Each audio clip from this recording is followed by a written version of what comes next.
umugabo wawe uzomushira ngaha, ico uzovuga cose kizokwijana, uzosigara utegeka kandi nta kintu na kimwe azokora wowe utakizi, n'amafaranga yiwe yose uzoba uyafise ngaha mu kiganza. Mama Titi arataha arabikora.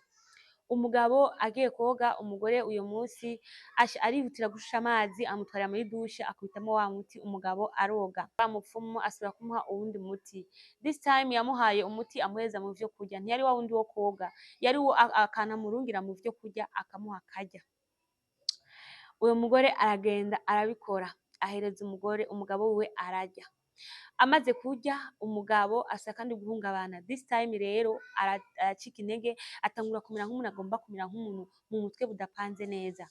Ni ukuvuga ikintu cose avuga yaguma ari uku gusa, ikintu umugore avuga yaguma ari uku gusa. None ga umugore ariyumvira ati Mama Roza ibi biriko biraba ko ntariko ndabitahura.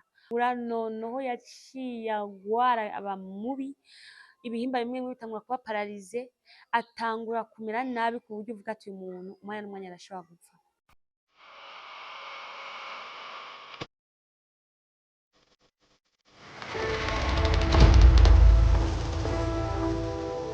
Roy TV.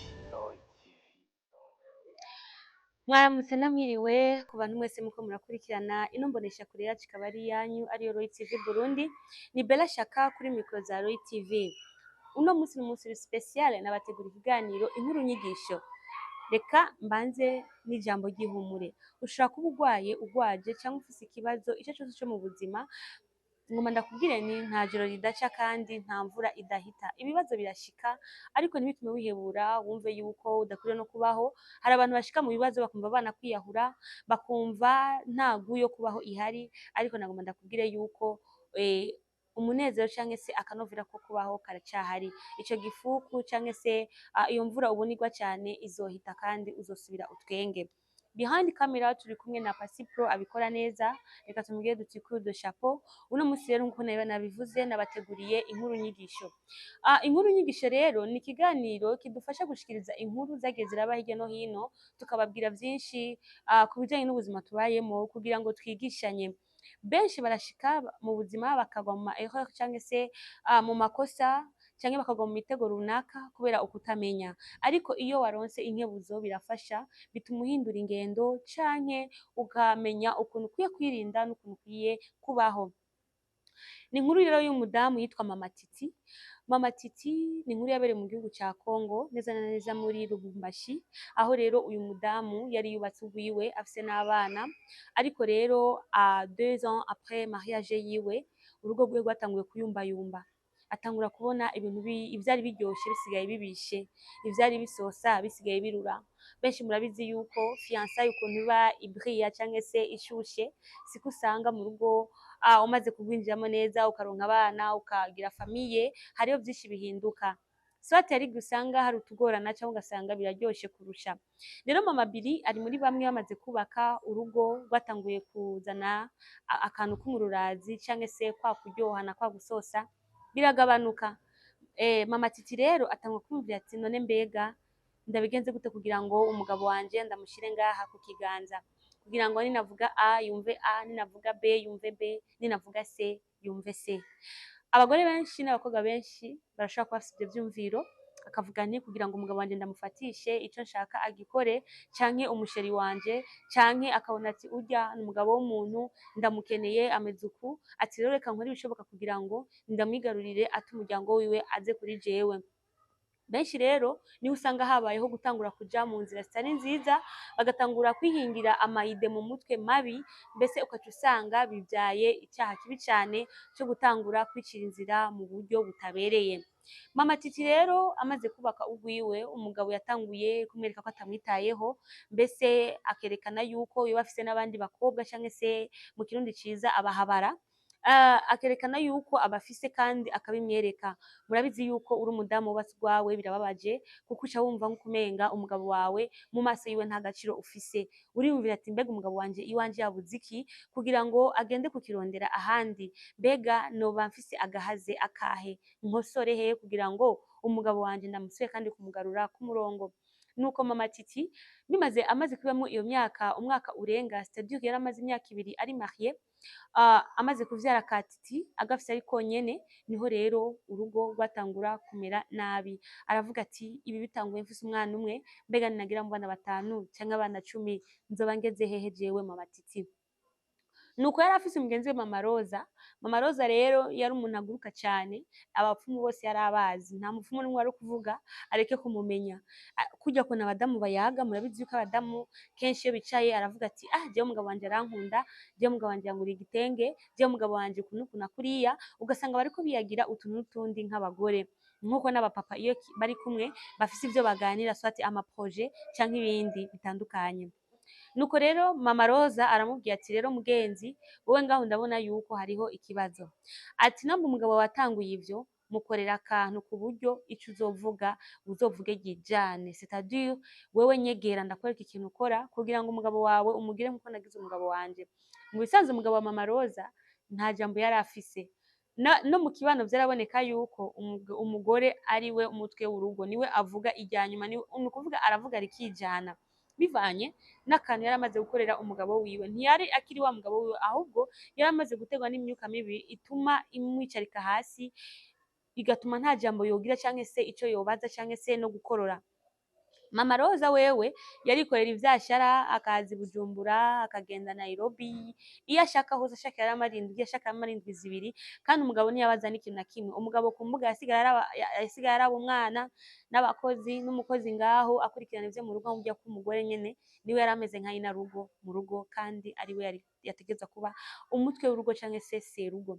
Nuko rero mama Roza aca mutwara mama Titi ku mupfumu, arambwira nti uyu mupfumu rero ndagutwayeko, mubwira ikibazo cose ufise aragufasha, umugabo wawe uzomushira ngaha, ico uzovuga cose kizokwijana, uzosigara utegeka, kandi nta kintu na kimwe azokora wowe utakizi, n'amafaranga yiwe yose uzoba uyafise ngaha mu kiganza. Nuko umupfumu aramubaza ati nabonye ico ukeneye, ntiyarize no kumubaza, yambwiye ati wa mugore we, nabonye ico ukeneye, rero icara hasi ndakubwire uko bigenda. Hari amafaranga yamusavye, amutuma n'intungwa nyene uko bigenda ama procedure hariya mu bapfumu, ebo nibo babizinanyeko. Rero mama Titi bamuhereza umuti ashira amazi yoga wewe, n'amazi umugabo wiwe yoga, n'uwundi muti ashira mu musego w'umugabo wiwe araramo. Mama Titi arataha arabikora. Umugabo agiye koga, umugore uyo munsi arihutira gushusha amazi, amutwarira muri dushe, akubitamo wa muti, umugabo aroga. Nawe nyene afata uwo wamuhaye yoge, nawe nyene aroga. Mama Titi bukeye umugabo yari yahindutse. Ni ukuvuga mama Titi ico akeneye nico cakorwa. Amubwiye ati uno munsi sigira 100 yamuhaye nyene, n'amafaranga yo kuziganya ntiyari agihari, telefone yiwe yamari mu minwe ya mama Titi. Ni ukuvuga yari asigaye afise telekomande, iterekomanda umugabo wiwe, akantu kose avuze kaba arako, n'umuryango we n'umugabo uje niwe yamenye uko abagenza.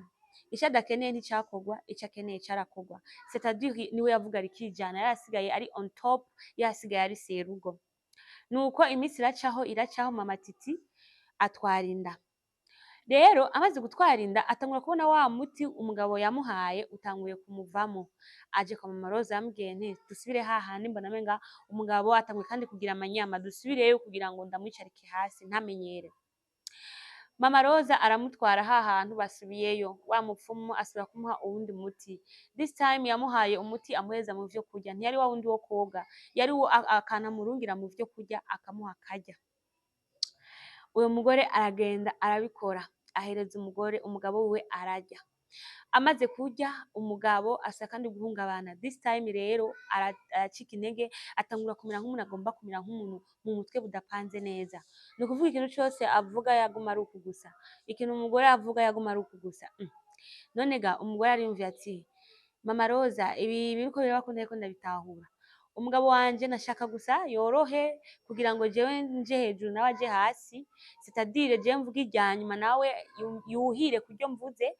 None ubu ko mbona menga ariko aragiramwo, ko mbona menga ubu hoho karabaye, umugabo wanje mbona menga sindiko ndamutahura, ko menga mu mutwe buriko burapanguka. Mu bisanzwe sinkeneye ko bupanguka, nkeneye aguma ari kurya nyene kubera akore azana amahera ngaha yose ayampe. Rero niyaguma uko umenga ntibupanze, ndabona yuko bizompanga ko je gukora cane ntavyo nshoboye. arambwira ati tekana nivyo akanya gato bizohinduka, ni umuti gusa utarinjira neza.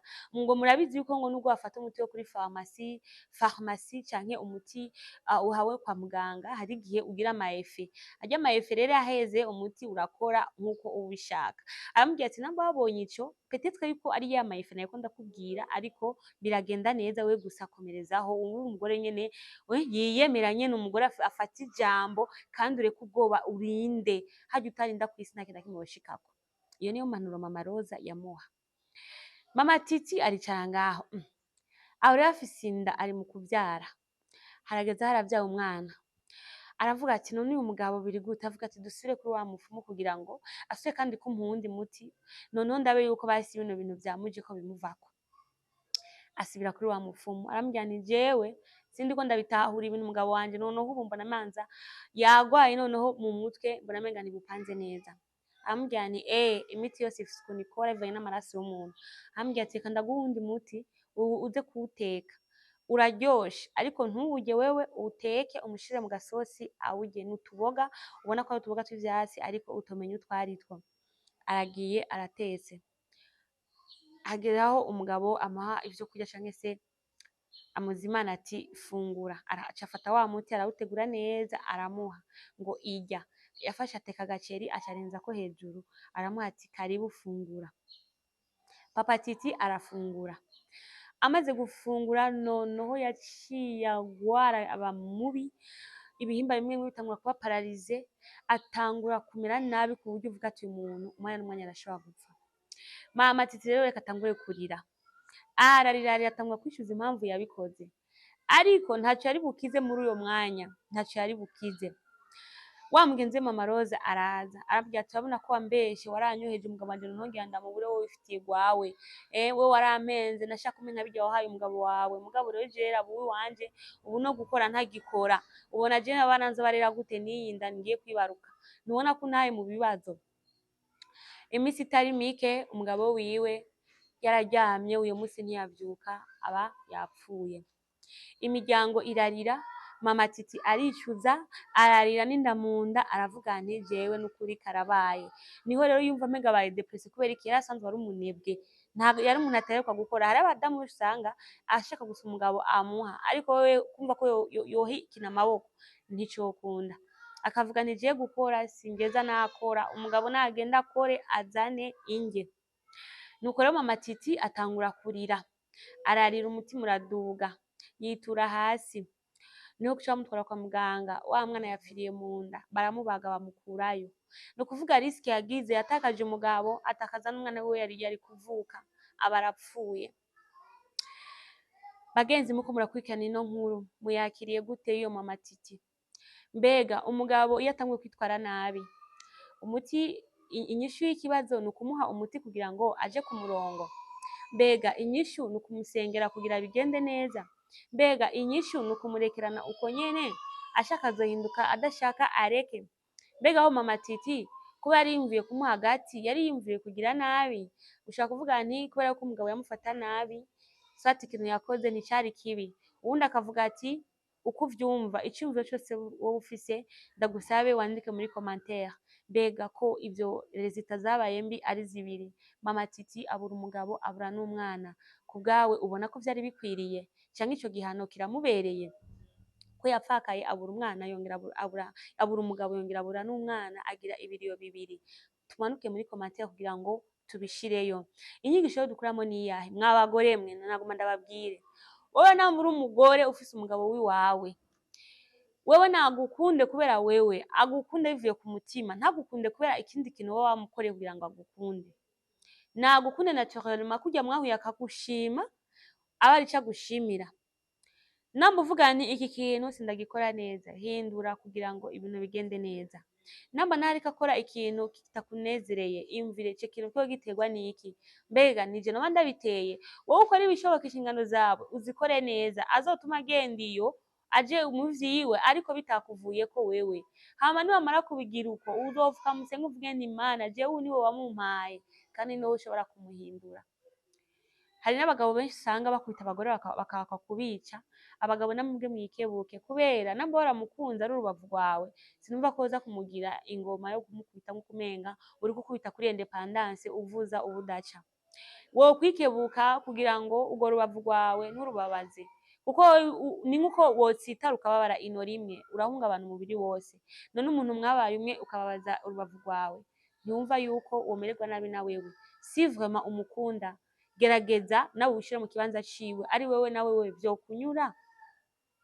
Hamwe n'abagabo baca inyuma abagore babo namwe abagore banyu baciye inyuma vyo baryohera. Ego bien sûr umugabo n'umugore ntibisa ariko ni kwikebuka kugira ngo ibintu bigende neza, urugo rube rwiza, abana babeho neza kugira ngo imiryango yanyu imere neza. Urugo ni rwiza n'umugisha naco gituma bisaba kumenya ati mbega nitware gute ngire gute kugira ngo bimere neza ariko udaciye mu nzira mbi zo kwicira inzira. Rero ico watahuye usige muri commentaire ya Belashaka kuri micro za Roy TV, behind camera Pasi Pro, Roy TV weekend. Bye bye.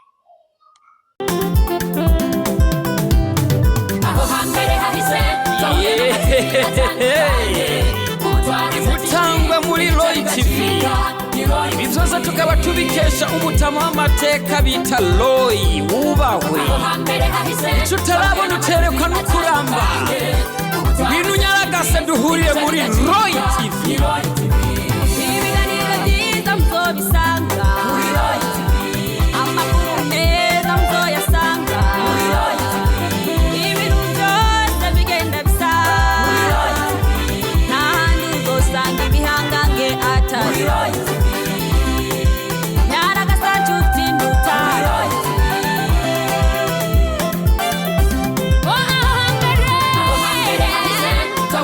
TV,